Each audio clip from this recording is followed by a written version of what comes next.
Hello everyone. तो आप सबका स्वागत है आपके अपने मैथ्स डोजो एक्स में, जहां आज हम करने वाले हैं क्लास 10th मैथ्स का चैप्टर नंबर 3, जिसका नाम है pair of linear equations in two variables. आज इस चैप्टर के अंदर में हम कवर करेंगे एक्सरसाइज 3.2 में जितने भी बेसिक कंसेप्ट्स हैं उनको, ताकि एक्सरसाइज 3.2 में जितने भी क्वेश्चन हैं आप उनको सॉल्व कर सको। क्लियर है? इससे प्रीवियस लेक्चर्स के अंदर में हमने कवर कर रखा है इस चैप्टर के इंट्रोडक्शन को, और साथ में एक्सरसाइज 3.1 में जितने भी बेसिक कंसेप्ट हैं और एक्सरसाइज 3.1 में जितने भी क्वेश्चन हैं उन सबको हमने सॉल्व और आपको समझा रखा है। क्लियर है? अगर आपने नहीं देखा है तो डिस्क्रिप्शन में आपको प्लेलिस्ट का लिंक मिलेगा, आप वहां से इस चैप्टर को कंप्लीट कर सकते हैं। तो आज हम करेंगे एक्सरसाइज 3.2 के इंट्रोडक्शन की बात। क्लियर है? अच्छा, इसके इंट्रोडक्शन को शुरू करने से पहले मैं आपको थोड़ा सा रिकैप करवा देता हूं कि हमने अभी तक क्या क्या पढ़ लिया है। तो हमने बात कर लिया है pair of linear equation in two variables की, कि ये होता कैसा है और कैसा दिखता है, होता क्या है और कैसा दिखता है। क्लियर है? तो हम सबसे पहले बात कर लेते हैं इसके जनरल फॉर्म की, ताकि आपको पता हो कि जनरल फॉर्म इसका दिखता कैसा है। क्लियर है? ओके, तो हम यहां पर लिख सकते हैं कि general form of pair of linear equations in two variables। तो देखो, पेयर ऑफ लीनियर इक्वेशन दिखता कैसा है जनरली, वो दिखता है a1x प्लस में b1y प्लस में c1 इज इक्वल्स टू 0। फिर a2x प्लस में b2y प्लस में c2 इज इक्वल्स टू 0। देखो, दो इक्वेशन है, यानी ये पेयर में है, बिल्कुल ये पेयर में है। ओके, लीनियर इक्वेशन है क्योंकि इन सब के वेरिएबल की डिग्री 1 है और इक्वेट हो रहा है 0 से, तो लीनियर भी है और इक्वेशन भी है। दो वेरिएबल भी है क्योंकि x और y दो वेरिएबल्स की बात चल रही है। इन सब के बारे में हमने पहले डिस्कस कर रखा है। क्लियर है? कोई डाउट नहीं।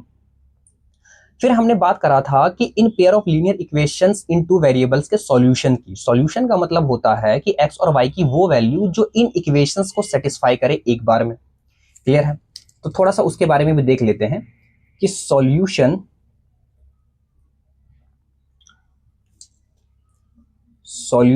Of pair of linear equations in two variables.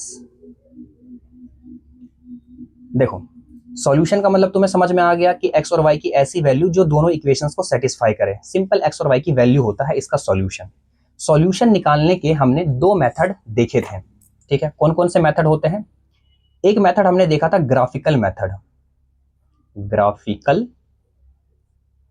Method, ठीक है।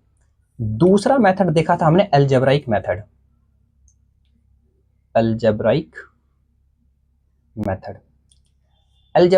के अंदर में हमने दो मेथड की बात करी थी। एक होता है हमारा सब्स्टिट्यूशन मेथड और एक होता है हमारा एलिमिनेशन मेथड।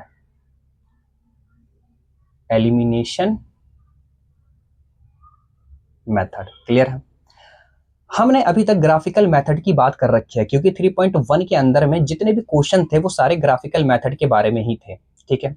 तो 3.1 के अंदर में हमने ग्राफिकल मेथड को कंप्लीटली सीख रखा है कि कैसे हम, अगर हमारे पास कोई पेयर ऑफ लीनियर इक्वेशन दे रखा है तो कैसे हम उनका बॉक्स बना के पॉइंट निकालते थे, उनको ग्राफ पर रिप्रेजेंट करते थे, और जहां इंटरसेक्ट करती थी वो लाइंस, क्योंकि ये दोनों क्या है, एक लाइन की इक्वेशन ही है ना, स्ट्रेट लाइन की इक्वेशन, जहां वो इंटरसेक्ट करेगी वही हमारा सॉल्यूशन होता है।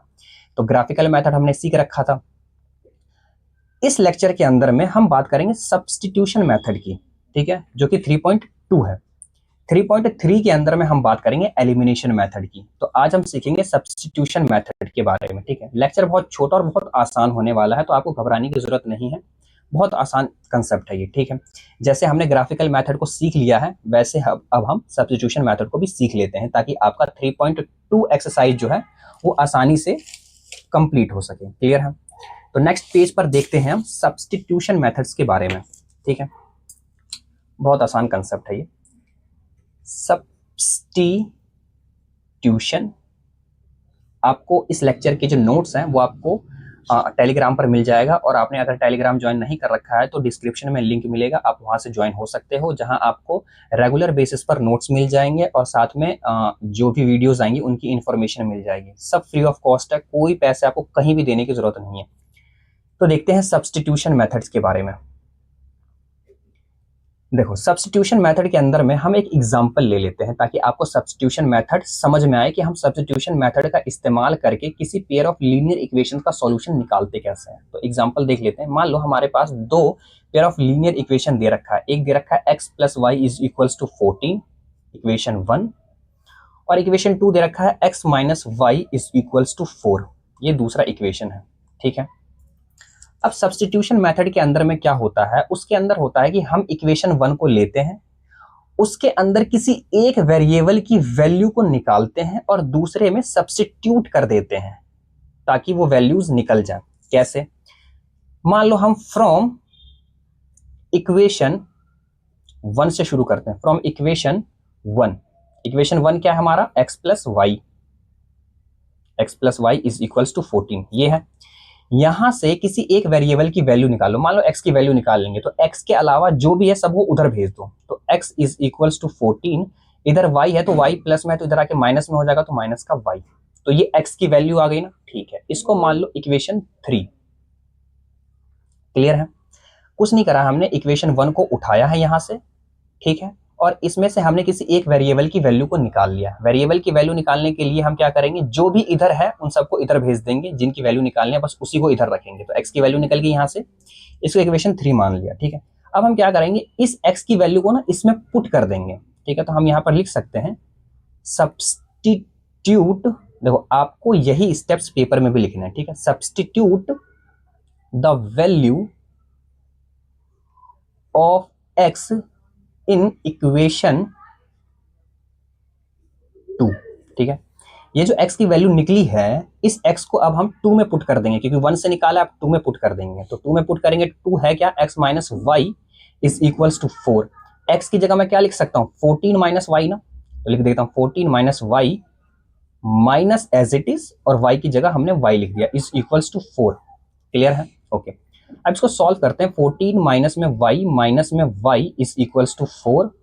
अब देखो, माइनस माइनस ये हो जाएगा प्लस, तो मैं लिख सकता हूं माइनस का 2y इज इक्वल्स टू 4। ठीक है, अब 14 इधर आ जाएगा तो इधर बच जाएगा माइनस का 2y is equals to 4, minus में देखो ये प्लस का है ना 14 इधर, अब इधर जाके माइनस में हो जाएगा, तो माइनस का 14 आ गया। ठीक है, अब देखो 4 में से माइनस का 14 जाएगा, कितना बच जाएगा, ये बच जाएगा माइनस का 10, क्योंकि 14 में से 4 जाएंगे तो 10 ही बचेगा, और साइन आएगा माइनस का, क्योंकि माइनस का साइन बड़ा है। और इधर क्या बच गया था, माइनस का 2y, माइनस से माइनस हो जाएगा cancel, 2y is equals to 10, y की वैल्यू आ जाएगी 10/2 जो कि है 5। ठीक है, तो y की वैल्यू कितनी आ गई हमारे लिए, 5। क्लियर है? अब जो y की वैल्यू निकली है, इस y की वैल्यू को पुट कर दो जो हमारा इक्वेशन 3 था। ठीक है, क्योंकि देखो हमें निकालना होता है solution of pair of linear equation. ठीक है, तो सॉल्यूशन का मतलब होता है x और y की वैल्यू जो इन दोनों इक्वेशंस को सेटिस्फाई करे। तो देखो हमने क्या करा कि x plus y is equals to 14 जो पहला इक्वेशन था, वहां से हमने एक किसी भी वेरिएबल की वैल्यू निकाल ली, फिर उस वेरिएबल की वैल्यू को हमने दूसरे इक्वेशन में पुट कर दिया, तो हमारा एक वेरिएबल की वैल्यू आ गई y की वैल्यू 5। ठीक है, क्लियर है? अब इस y की वैल्यू को हम पुट कर देंगे इक्वेशन नंबर 3 में।